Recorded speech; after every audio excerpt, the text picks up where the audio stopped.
Τον πλησίασαν και οι Φαρισαίοι, οι οποίοι, θέλοντας να τον φέρουν σε δύσκολη θέση, τον ρωτούσαν αν επιτρέπεται στον άντρα να χωρίσει τη γυναίκα του.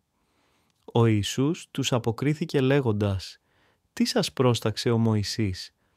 Εκείνοι είπαν «Ο νόμος του Μωυσή επιτρέπει στον άντρα να δίνει γραπτό διαζύγιο και να χωρίζει τη γυναίκα του».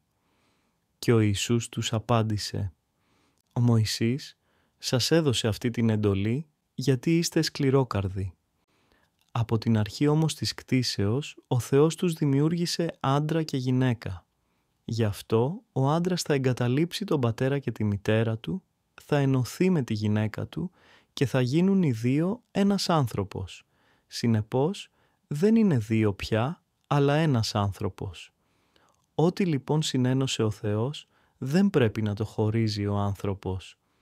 Για το θέμα αυτό τον ρωτούσαν πάλι οι μαθητές στο σπίτι και ο Ιησούς τους έλεγε «Όποιος χωρίσει τη γυναίκα του και παντρευτεί άλλη, διαπράττει μοιχεία απέναντι στην πρώτη.